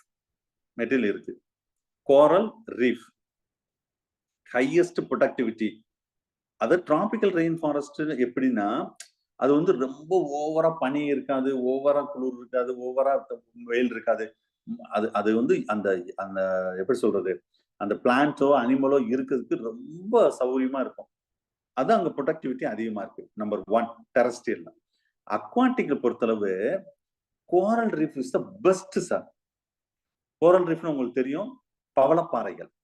தமிழ்ல சொன்னா அதாவது கடலுக்கு உள்ள இருக்கும் தெரியுமா, அங்க ஹை ப்ரொடக்டிவிட்டி இருக்குமா. ஏன்னா அது வந்து ஒரு என்டேஞ்சர், அங்க யாருமே எதையும் டிஸ்டர்ப் பண்ண மாட்டாங்க, எல்லாமே அவைலபிலிட்டா இருக்குமா. லைட்டுக்கு என்ன எவ்வளவு தேவையோ அந்த அளவுக்கு லைட் இருக்குமா, எவ்வளவு ஃபுட்டு எல்லாம் அங்க அங்க கிடைக்காத எதுவுமே இருக்காதான். அப்ப அக்வாட்டிக்ல ஹை ப்ரொடக்டிவிட்டின்னு எதுன்னு கேட்டா கோரல் ரீஃப், மறந்துடாதீங்க. சரி, இப்ப வந்து நான் ஹையஸ்ட் சொன்னேன். அடுத்தது லோயஸ்ட் சொன்னா டெரஸ்ட்ரியல்ல டெசர்ட். ஏன்னா டெசர்ட்ல ஒண்ணுமே கிடைக்காது, அப்ப ப்ரொடக்டிவிட்டி ரொம்ப கம்மியா இருக்கும். சப்போஸ் ஆப்ஷன் டெசர்ட் இல்லைன்னா கேவ் கொடுக்க வாய்ப்பு இருக்கு சார். கேவ், குகை. ஏன்னா குகைக்குள்ள வந்து அங்க லைட்டே இருக்காது சார். லைட்டே இல்லைன்னா ப்ரொடக்டிவிட்டி எப்படி சார் இருக்கும்? அதான் அவ்வளவு பிரச்சனை. கேவ்லயும் சப்போஸ் டெசர்ட் ஆப்ஷன் இல்லைன்னா கேவ் கொடுப்பாங்க, மைண்ட்ல வச்சுக்கோங்க. சரியா? அவ்வளவுதான். இது இந்த 4 தான் ரிப்பீட்டடா நிறைய காம்படிட்டிவ் எக்ஸாம். இது ஈவன் தட் ஃபாரஸ்ட் டிபார்ட்மெண்ட்ல கூட இந்த கொஸ்டின் கேட்டாங்க. சரியா? ஐஎஃப்எஸ் அந்த மாதிரி இந்த கொஸ்டின் வந்து இருக்கு. Right. Types of productivity sir. Types of ப்ரொடக்டிவிட்டில இது என்னன்னா ஆக்சுவலா வந்து 2 டைப் ஒன்று, primary productivity and secondary productivity. Primary productivity and secondary. Primary ப்ரொடக்டிவிட்டியில அதுல P1 அப்படின்னு சொல்றோம். இங்கேயும் நான் சொல்லியிருக்கேன், இல்லைன்னா போர்டு போயிருக்கோம். சரியா? நல்லா கவனிங்க. பிரைமரி ப்ரொடக்டிவிட்டி படிச்சிட்டாலே செகண்டரி ப்ரொடக்டிவிட்டி படிச்ச மாதிரி தான்.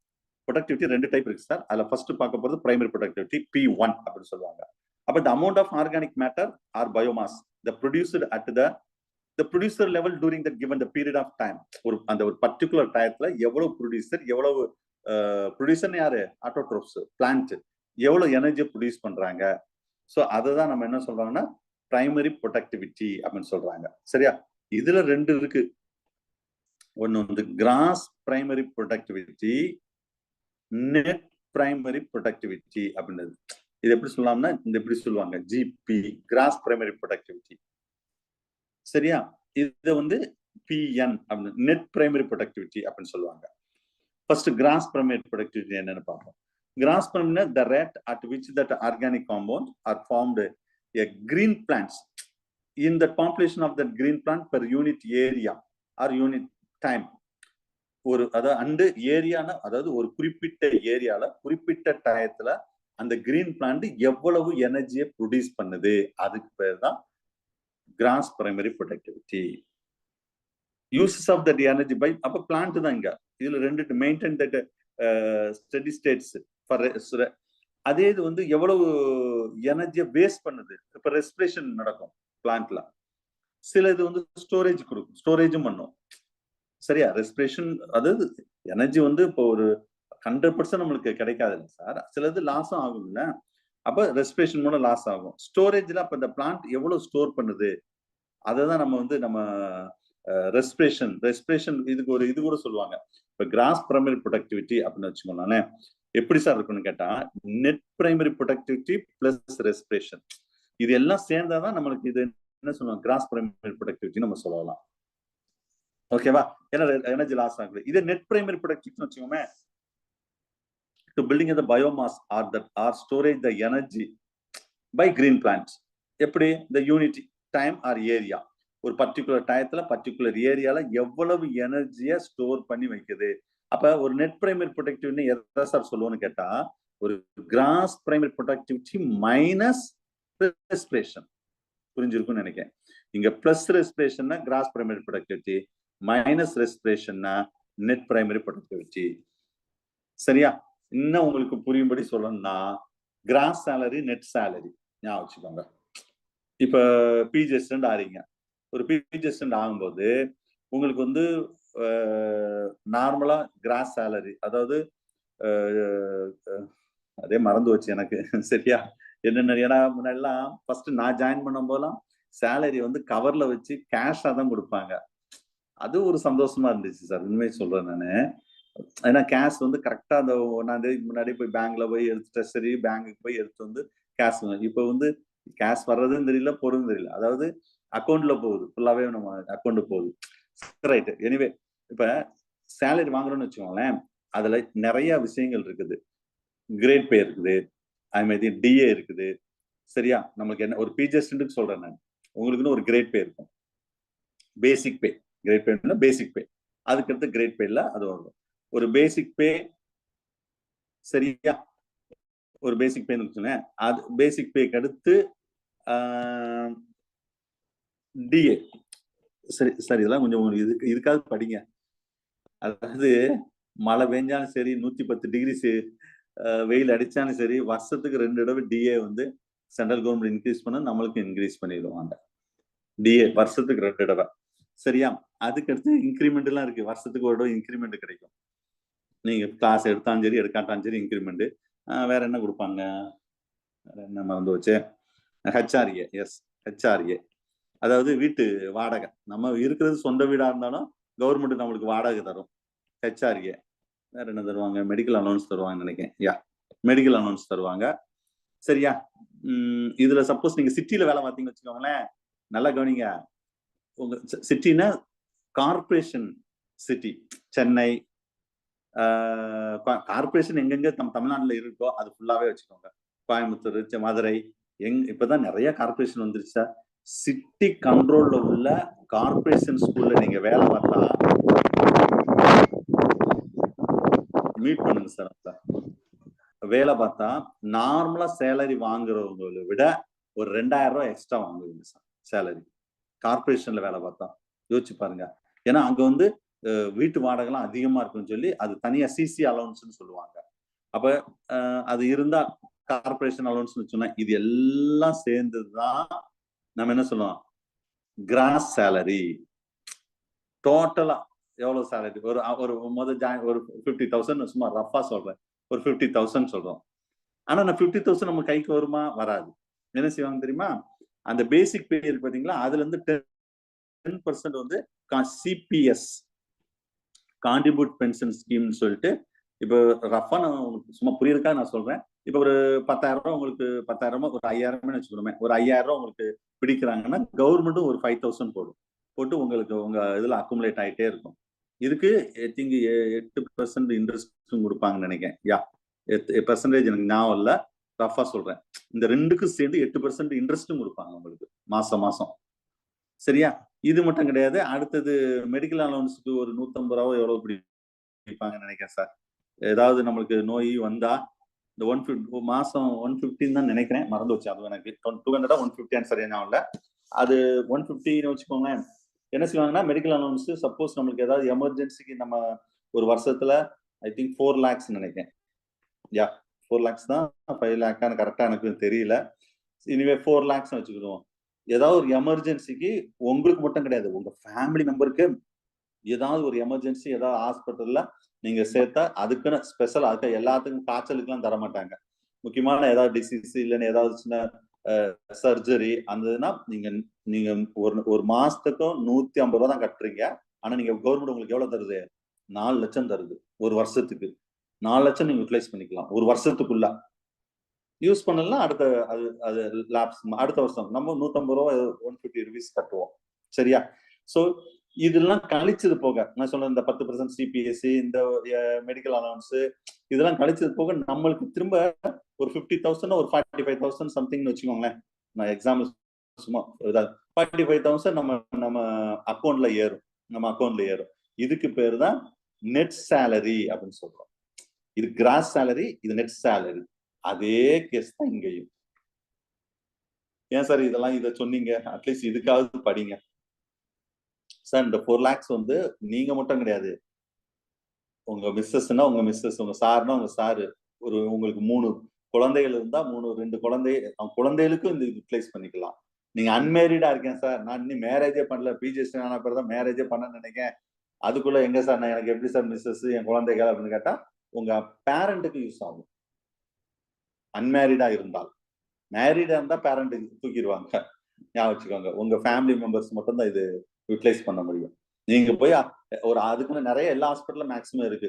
அந்த ஹெல்த் இன்சூரன்ஸ் கார்டை காமிச்சுட்டா உங்களுக்கு ஏதாவது சர்ஜரியோ ஏதோ ஒன்று பண்ணா ஆல்மோஸ்ட் ஒரு 80 to 90% தந்துருவாங்க. மினிமம் அமௌண்ட் மட்டும் தர வேண்டி இருக்கும் சிலது பேசிக்கா. ஏன்னா நீங்க ஏசி ரூம் கேட்பீங்க, அவங்க கொஞ்சம் அந்த இதெல்லாம் கொடுக்க மாட்டாங்க. இந்த மாதிரி நிறைய விஷயம் இருக்குது. இதுக்காவது ஜஸ்ட் நீங்க என்ன செய்யணும், பிஜி ஸ்டண்ட் ஆகணும், படிக்கணும், ஞாபகம் வச்சுக்கோங்க. கிராஸ் சேலரி நெட் சேலரி அதுக்காக. ஸோ வருஷம் வந்து நீங்க அடுத்து ரிட்டையர்ட் ஆகிற வரைக்கும் என்ன செய்யலாம், சேலரி கூடிட்டே இருக்கும். வருஷத்துக்கு 2 தடவை இன்க்ரிமெண்ட். சரியா? நெக்ஸ்ட் வந்து கிராஸ் இன்க்ரிமெண்ட் வருஷத்துக்கு 1, டிஏ 2 தடவை வரும்.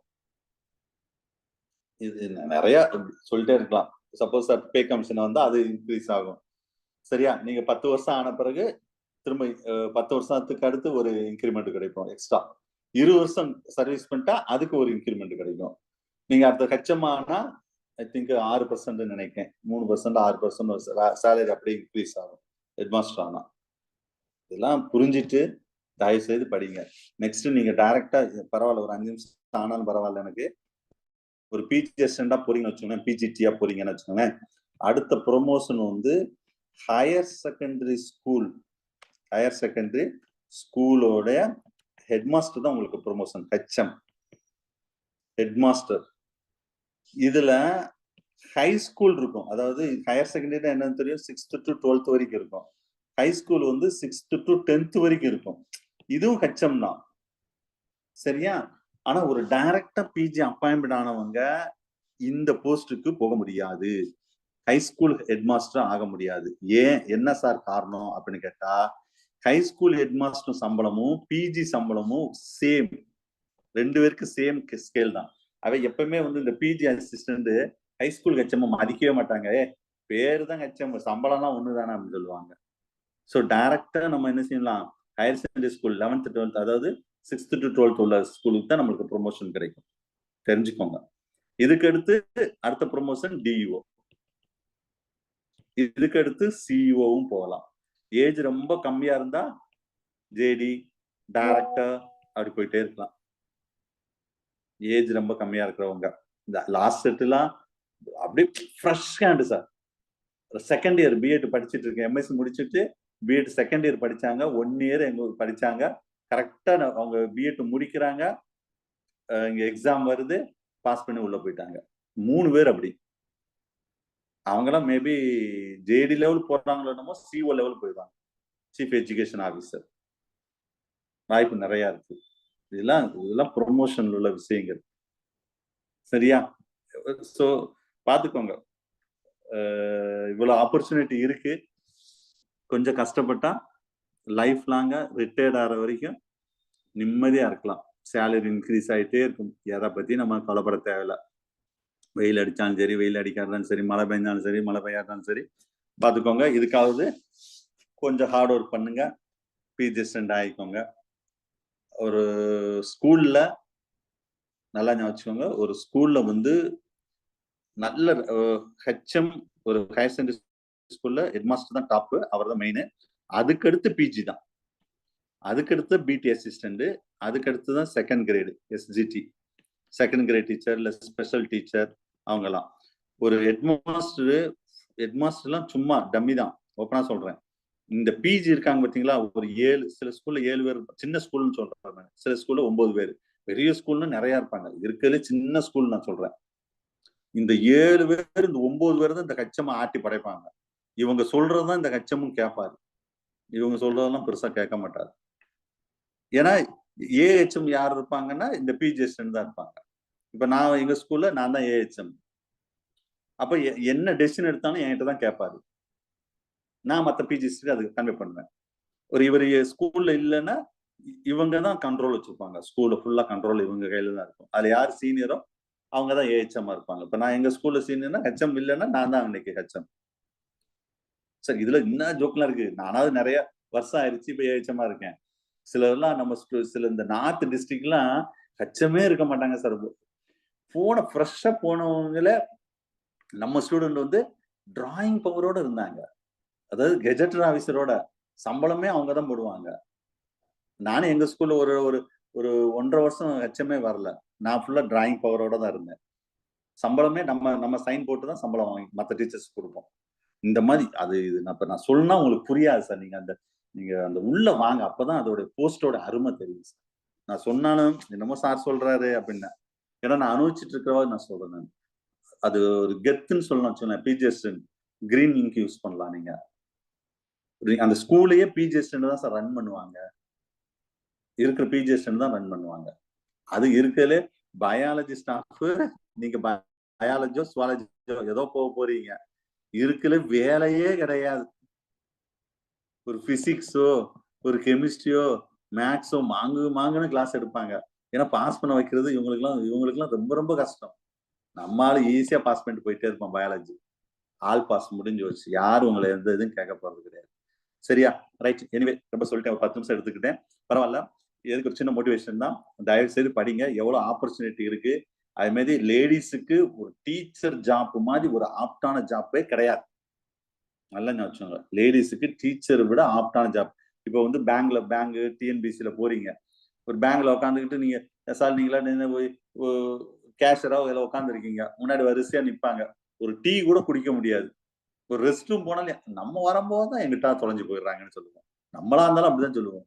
ஒரு டீ குடிக்க முன்னாடி என்னத்த நேரம் டீ குடிக்கிறாங்க அப்படின்னு பார்ப்போம். அவ்வளவு டென்ஷன் ஜாப். ஆனா டீச்சர் ஜாப் அப்படி கிடையாது சார். ஒரு நோபல் ஜாபும், நல்ல லைஃப், உங்க ஹெல்த் வைஸாலும் சரி, உங்க ஃபேமிலியும் சரி, அடுத்தடுத்த லெவலுக்கு போயிடும். லேடிஸ்க்குலாம், ஜென்ஸுக்கும் நல்ல ஒரு ஜாப் தான். லேடிஸ்க்குலாம் சொல்லவே வேண்டாம். பார்த்துக்கோங்க. இதுக்கு மேல நான் சொல்றதுக்கு ஒண்ணும் கிடையாது. சரி, ஓகே, போதும். ரொம்ப இன்னைக்கு பேசியாச்சு. அட்லீஸ்ட் இந்த ஒரு 10 நிமிஷம் நான் பேசினதுக்காகவே வரக்கூடிய அடுத்தடுத்த டெஸ்ட்டை பெஸ்டா பண்ணணும். ஓகே. நெட் பிரைமரி ப்ரொடக்டிவிட்டி என்னன்னு பார்த்தோம். கிராஸ் பிரைமரி ப்ரொடக்டிவிட்டி சேலரி வச்சே பார்த்து முடிச்சிட்டோம். Right, no problem. Reason for that the variation of the productivity, இதுல to increase from that polar region towards to the tropical. அதான் நான் சொன்னேன். அதாவது போலார் ரீஜன் ஐஸ் நிறைய இருக்கக்கூடிய, அப்படியே டிராபிக்கல் ரீஜன் போகும்போது சன்லைட் வந்து அதிகமா இருக்கும், அந்த டெம்பரேச்சர் நல்லா இருக்கும். அப்பதான் சார் ப்ரொடக்டிவிட்டி அதிகமா இருக்கும். எங்க ப்ரொடக்டிவிட்டி அதிகமா இருக்கும் நான் சொல்ல பார்த்தீங்களா, அந்த ப்ரொடக்டிவிட்டி மேக்ஸிமம் இந்த கோரல் ரீஃப். ஏன் சார் கோரல் ரீஃப்ல ரொம்ப மேக்ஸிமமா இருக்குன்னு கேட்டா, because they grow in that area having the good light, enough warm water, abundant nutrients, போதுமான அளவு நியூட்ரியன்ஸ் இருக்கும். அதான் அங்க வந்து கோரல் ரீஃப் வந்து என்ன சொல்றது, ப்ரொடக்டிவிட்டி வந்து அதிகமா இருக்குன்னு சொல்றாங்க. சரியா? கம்யூனிட்டி ப்ரொடக்டிவிட்டி இதுல வந்து நம்ம gross primary productivity plus gross primary is equal to net primary productivity plus respiration. இதுல net productivity or net production of the biomass or storage of energy by the community per unit time or area, அதுக்கு தான் நம்ம வந்து community productivity அப்படின்னு சொல்றோம். சரி, right. இதெல்லாம் just நீங்க தெரிஞ்சு வச்சுக்கோங்க. இப்ப இது எல்லாமே நம்ம பார்த்தது பிரைமரி ப்ரொடக்டிவிட்டி. சரியா? அதே இது P2ன்னு சொன்னாவே செகண்டரி ப்ரொடக்டிவிட்டி சார். இதுக்கும் அதுக்கும் பெருசா ஒன்றும் வித்தியாசம் கிடையாது சார். செகண்டரி ப்ரொடக்டிவிட்டி, அதாவது secondary ப்ரொடக்டிவிட்டினா the amount of organic matter or biomass the producer at any of the consumer level during the given period of time. Net secondary ப்ரொடக்டிவிட்டின்னு சொல்லுவாங்க. வந்து P2 நெட் என்னது, இங்க என்ன சேர்த்துற வேண்டியது அவ்வளவுதான். P2N, the rate of that building up that biomass by that heterotrophs per unit area and time. அப்ப net இது வந்து P2G அப்படின்னு சொன்ன என்ன மீனிங், கிராஸ் செகண்டரி ப்ரொடக்டிவிட்டி. சரியா? அப்ப P2G மைனஸ் ஆர்ன்னு சொன்னா that is called net secondary productivity. அவ்வளவுதான். ஒண்ணுக்கு வந்து ரெண்டு சொல்றோம், அவ்வளவுதான். வேற ஒண்ணும் பெருசா அதுல கிடையாது. சரி, varies in the gross secondary productivity page number 50ல இருக்கும். அந்த ஒரு சின்ன சார்ட் மாதிரி கொடுத்துருப்போம், அதை நீங்க பாத்துக்கோங்க. சரி, டீகம்போஷன், அதாவது மக்கக்கூடியது. Decomposition it's important for the ecosystem. Decomposer வந்து ரொம்ப ரொம்ப ரொம்ப முக்கியம். ஏன்னா ஒரு ஈகோசிஸ்டம் கம்ப்ளீட் ஆகணும்னா டீகம்போசர் இருக்கணும். டீகம்போசர் இல்லைனாவே ஈகோசிஸ்டம் வந்து கம்ப்ளீட் ஆகாது. Decomposition of the dead organic matter, it occurs in the nature. That's a decay or petrification சொல்லக்கூடியது. சரியா? Mechanism of decomposition page number 51ல ஒரு ஃபிகர் கொடுத்துருப்போம் பாருங்க. அதை எப்படி டீகம்போஸ் பண்றோம் அது சொல்றதா. வேற the environmental conditions and the fragment leaching and the metabolisms, catabolisms, அப்படியே destruction நடக்குது அந்த டெட் ஆர்கானிசமும் ஏதோ ஒன்று. சரியா? அதான் மெக்கானிசம். 3 important steps அவங்களை மீட் பண்ணுங்க. 3 important steps. The fragmentation of the detritus, இதுதான் லீச்சிங், கெட்டபாலிசம், அந்த மாதிரி. அதாவது நல்ல மண்ணோட மண்ணு மக்க வைக்குது. இது ஏற்கனவே ஃபர்ஸ்ட் நம்ம பயோட்டிக் கம்யூனிட்டி, ஏபயோட்டிக் கம்யூனிட்டிலேயே பார்த்தோம். தட் ஹியூமிஃபிகேஷன் அப்படின்னு என்னது, soil it become a humus. நல்ல மக்கின குப்பைக்கு தான் ஹியூமிஃபிகேஷன். ஹியூமஸ் ஆயிடுச்சுனாவே அடுத்த ஸ்டேஜுக்கு எங்க போயிடும், மினரலைசேஷன் போயிடும். அத மினரலைசேஷன் சொல்லாது. த கியூமிக் மக்கனு குப்பெல்லாம் மினரலா மாறும். That mineralisation, that minerals it will be absorb into that plants.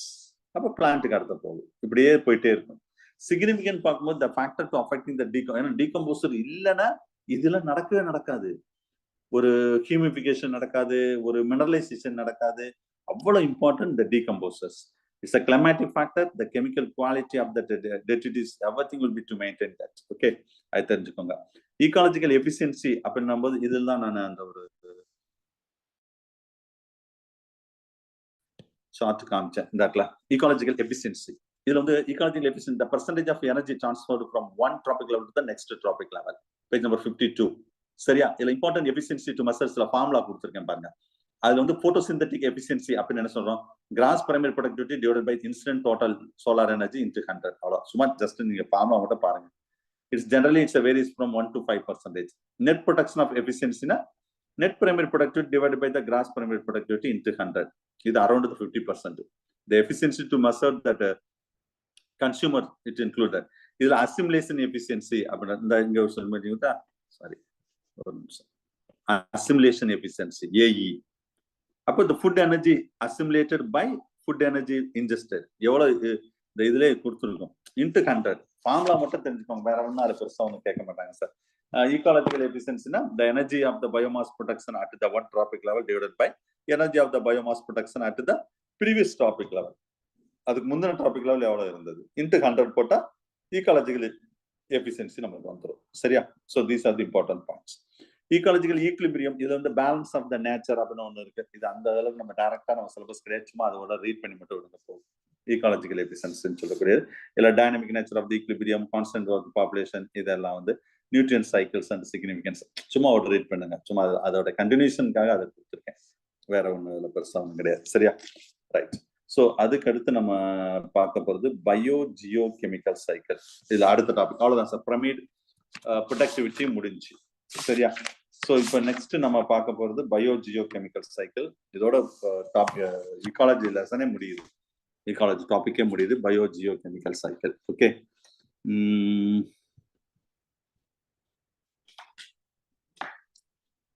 இது இருக்கிற மினிமம் டயத்துல இதை முடிக்க முடியாது.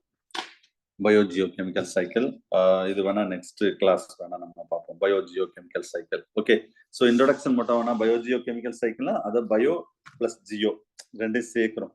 All living organism its record as a nutrients. அதுல 2 டைப் இருக்குது. இதுல சார் லாஸ்ட் இயர் டிஆர்பில கேட்ட கொஸ்டின் இது. Bio Jio chemical cycle last year கேட்ட கொஸ்டின் ரொம்ப சிம்பிளா கேட்டாங்க சார். இதை விட கேவலமா எப்படி கேட்கன்னு எனக்கு தெரியாது. அதாவது மேக்சிமம் அதுல ஒரு 5 கொஸ்டின் இருக்கு பயோ ஜியோ கெமிக்கல் சைக்கிள்ல. 5 கொஸ்டின் கூட, ஆமா 5 கொஸ்டின் சொல்லலாம், அவ்வளவுதான். அது எப்பயுமே அதான் கேட்பாங்க. அதை விட ரொம்ப பேசிக்கா போன வருஷம் ஒரு கேட்டாங்க, biogeochemical cycle how many species there, அவ்வளவுதான் கொஸ்டின். 2 phases, அதான் ஆன்சர். என்ன phase? Gaseous cycle, sedimentary cycle, அவ்வளவுதான் ஆன்சர். அது கூட கேசியஸ் சைக்கிள் செடிமெண்டரி சைக்கிள் எத்தனை ஃபேஸ் இருக்கு? பயோஜியமிக்கல் 2 ஃபேஸ் தான். எத்தனை டைப், அவ்வளவுதான் கேட்டாங்க கொஸ்டின் சார். போன வருஷம் கொஸ்டின் சார் இது டிஆர்பில கேட்டது. 2 டைப், கேசியஸ் சைக்கிள், இன்னொன்னு என்னது செடிமெண்டரி சைக்கிள் அப்படின்னு சொல்லக்கூடியது. ஸோ அது gaseous cycle, biogeochemical cycle, gaseous cycle, sedimentary cycles வந்து நம்ம அடுத்த கிளாஸ்ல வந்து அதை கண்டினியூ பண்ணுவோம். சரியா, ரைட். இதோட எக்ஸிட் ஆக வேண்டாம், கொஞ்சம் வெயிட் பண்ணுங்க. இதோட கிளாஸ் இன்னைக்கு முடிச்சுக்கிடுவோம். இது பயோஜியோ கெமிக்கல் சைக்கிள் வந்து நெக்ஸ்ட் கிளாஸை நம்ம டிஸ்கஸ் பண்ணுவோம். ஓகேவா? தேங்க்யூ.